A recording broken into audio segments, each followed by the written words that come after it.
Olá, meus queridos!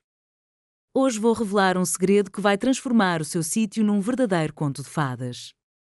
E não apenas um conto, mas uma lenda que os vizinhos vão comentar em voz baixa e até os netos, aqueles que vivem grudados nos celulares, vão contar. E por onde vamos começar? Pelos restos da cozinha. Sim, vocês ouviram bem. Aquelas cascas, caroços e sobras que vocês jogam no lixo todo dia. Intrigante, não é? Então escutem com atenção, porque vou levá-los por um caminho que poucos conhecem. Vocês já pararam para pensar quantos tesouros jogamos fora? Por exemplo, descascam uma maçã, a casca vai para o lixo. Comem um pêssego, o caroço vai junto. Mas nesses restos tem uma força escondida que nossas avós conheciam, mas esqueceram de nos ensinar. Eu mesma não percebi isso de cara. Há uns 15 anos, quando as costas ainda não reclamavam depois de cada canteiro e as mãos obedeciam como na juventude, decidi, chega de desperdício. E comecei a experimentar. Os vizinhos riam de mim naquela época. O quê? Vai fazer adubo com casca? Mas eu não discutia, só sorria e fazia do meu jeito. E um dia, enquanto descascava damascos para fazer geleia, olhei para a pilha de caroços e pensei, e se eu plantasse isso? Porque em cada caroço tem uma árvore inteira. Não é lixo, é o futuro. E aí me deu um estalo, e se disse sair algo extraordinário? Talvez uma árvore que vira lenda do nosso sítio? Imaginem seus netos dizendo, essa árvore cresceu de um caroço que quase jogaram fora depois da geleia. Parece o começo de uma boa história, não acha? Então comecei a juntar caroços. Pêssegos, damascos, ameixas, até cerejas, mesmo sabendo que ia dar trabalho, tudo servia. Meu marido, que descansa em paz, só balançava a cabeça. Quer transformar o quintal numa selva? E eu dizia, espera aí, você ainda vai me agradecer quando estivermos tomando chá debaixo de um pessegueiro. E sabe de uma coisa? Ele teria agradecido mesmo se tivesse visto a primeira colheita, pêssegos tão suculentos que dava para lamber os dedos. Mas enterrar os caroços direto na terra não era o meu jeito. Resolvi descobrir como dar vida a eles. Descobri que o caroço é como a bela adormecida, precisa ser acordado. Primeiro, eu lavava para tirar a polpa e evitar mofo, depois secava no parapeito da janela, igual às sementes de girassol que a gente mascava na infância no banquinho da avó, lembram daqueles tempos? O sol esquentando, você sentado ali, mordiscando sementes, o gato do vizinho ronronando do lado. Meus caroços secavam assim, ao sol, até ficarem duros como pedrinhas. Depois, atenção, isso é importante. Enrolava num pano úmido e colocava na geladeira. Isso mesmo, na geladeira, bem ao lado do escrute e do vidro de picles. Isso se chama estratificação, palavra chique, parece coisa de livro de ciência, mas é simples. O caroço acha que passou o inverno e acorda. Mostrei até para os netos depois. Olhem, o caroço dorme e depois, zás, desperta. Eles riam, mas começaram a enrolar os paninhos sozinhos, curiosidade de criança. Depois de uns 2 meses, eu tirava os caroços e eles já estavam rachados, alguns com rabinhos brancos, os brotos. Aí começava a mágica de verdade. Você planta um caroço assim num vasinho com terra. Eu usava uma panela velha que não servia mais para sopa ou latas de biscoito que os netos esvaziavam e espera. Em umas 2 semanas, vê um biquinho verde saindo da terra.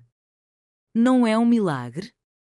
Eu ficava sentada perto da janela, olhando meus vasos como se fossem tesouros. Toda manhã corria para ver, e aí, quem acordou hoje? Parecia uma creche de plantas. Regava com água da chaleira, não quente, claro, a que esfriava, e conversava com eles. Sim, não riam, dizem que as plantas ouvem a voz, e eu acredito, porque meus brotos esticavam para o sol como se agradecessem. Depois, na primavera, levei para as terras do sítio e aí começou minha saga.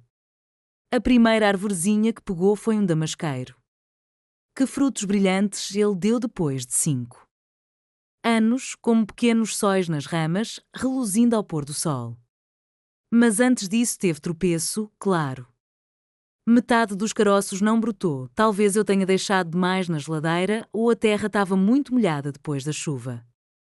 A outra metade morreu com as geadas. A primavera aqui, vocês sabem, é traiçoeira. Um dia parece verão, de noite o frio leva tudo. Uma vizinha, séria como professora de escola, disse: para com essa loucura, compre uma muda no viveiro, não se mata. Mas eu, teimosa que só, respondi: não, eu vou criar o meu com o que tenho na mão. E sabe o quê? Anos depois, eu tinha 3 arvorezinhas no terreno: damasco, pêssego e ameixa. Tudo saído do balde de lixo. Os vizinhos começaram a espiar: que pomar é esse que você tem aí? E eu só ria: o segredo está no balde, venham que eu conto. E eles vinham, às vezes com chá, às vezes com bolo, sentavam no banco e eu explicava tudo direitinho. Mas não parou por aí. Um dia decidi que os caroços eram só o começo. Cascas de maçã, cascas de batata, até o pó de café da manhã, tudo isso é tesouro também.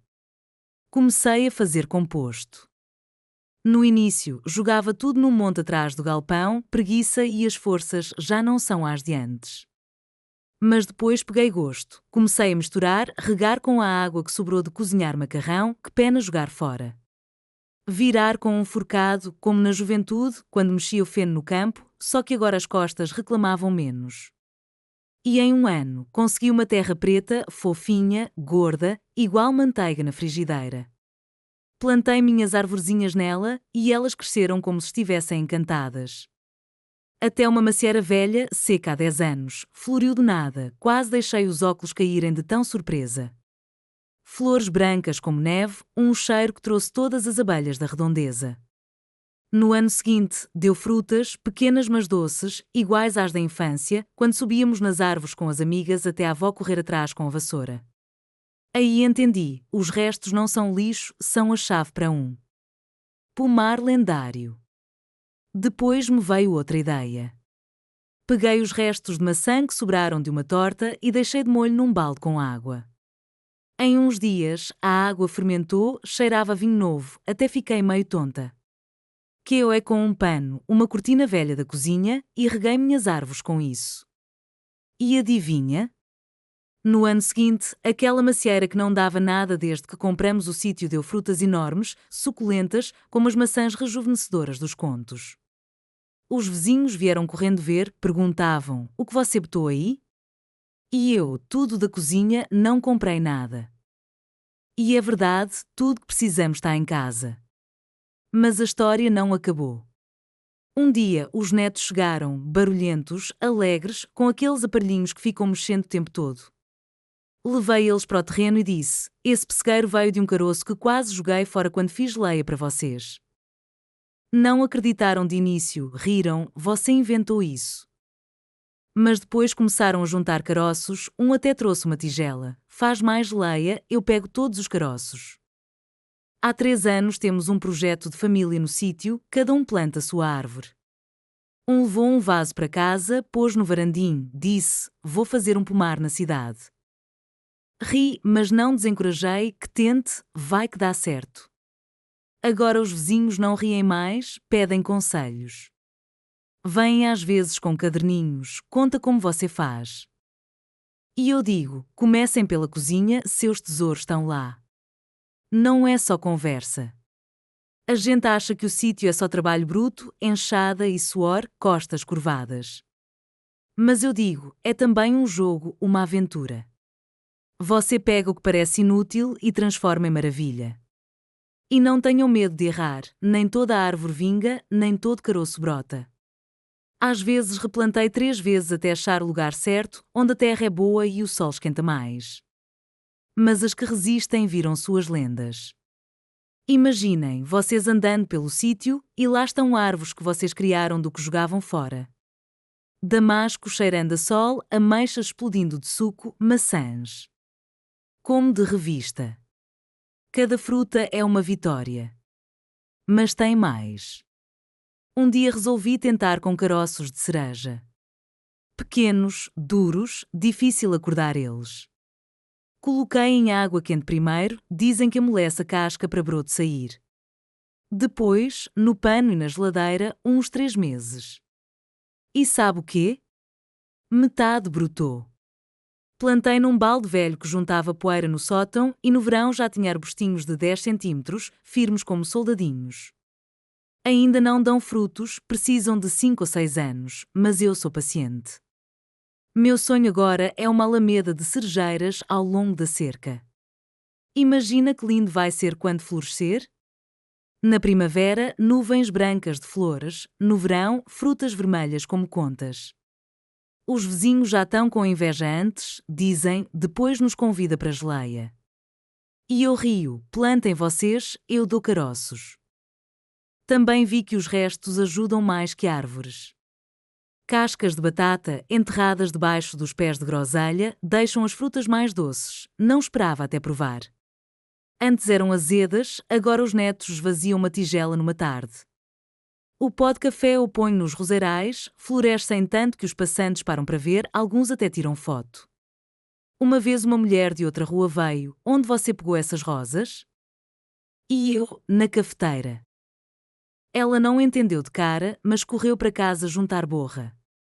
Até casca de ovo eu uso, esmago num pilão velho, herança da minha mãe, e espalho na terra para o cálcio. Os pés de pera adoram, as frutas ficam mais firmes, não racham. E o mais incrível? Tudo de graça. Não precisa correr para as lojas, gastar a aposentadoria em adubo ou pacotinhos com nome estranho. Tudo está em casa, é só estender a mão. Fiz as contas, em 5 anos, não gastei um centavo com fertilizante e o pomar floresce como na TV. Mas o melhor não é só a colheita. É a história que você cria. Cada vez que olho minhas árvores, lembro como começou. Um monte de caroços na mesa da cozinha, um pano úmido na geladeira, um brotinho numa panela. E penso, não é só um pomar, é minha pequena lenda. E vocês podem ter uma também. Vou contar uma coisa que ainda me faz rir. Um dia quis criar um limoeiro. Sim, um limoeiro, como os de vaso nas janelas da cidade. Comprei um limão grande e amarelo no mercado, tirei as sementes e plantei. Pensei, e se der certo? Em um mês, 2 brotos saíram, pequenos, frágeis, mas vivos. Regava, punha no sol, até afastava a cortina para dar mais luz. Uma vizinha entrou, viu e disse: "O quê? Está fazendo um trópico em casa?" E eu: "Por que não? Vamos ter limões para chá." Ainda não deu frutos, precisa de 10 anos e mais calor que temos, mas não desisto. Meu limoeiro cresce no parapeito, já tem meio metro e eu falo com ele como se fosse neto. Talvez eu não veja os frutos, mas deixo para os netos para eles dizerem: "A vovó fez um limoeiro de uma semente." Também notei que os restos não servem só para terra. As sobras de chá, o que fica na xícara, jogo num regador com água e rego as flores. Meu gerânio floriu tanto que o vaso quase rachou. E as cascas de cebola, que sobram ao descascar, eu fervo numa panela, deixo esfriar e borrifo nas folhas das macieiras. As pragas que comiam sumiram, parece que não gostaram do cheiro. Tudo isso vinha do que eu jogava fora sem pensar. Então, da próxima vez que descascarem frutas ou cozinharem batata, não corram para o balde. Olhem bem, e se nas suas mãos tiver o começo de uma nova história? Tentem, meus queridos. Juntem caroços, deixem cascas de molho, façam composto e vejam o que sai. Não tenham medo se não der certo de primeira, metade dos meus testes falhou até eu pegar o jeito. Talvez em uns anos vocês tenham sua árvore de conto ou um pomar inteiro. E não esqueçam de contar para os amigos.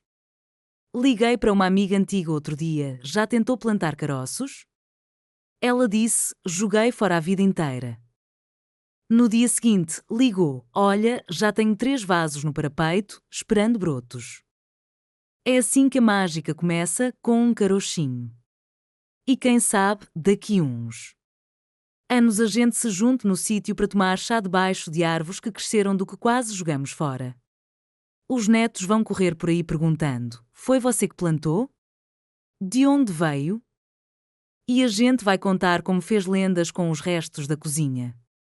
Não é legal? Então peguem seus restos, meus queridos, e comecem a criar. Vai dar certo, eu acredito em vocês.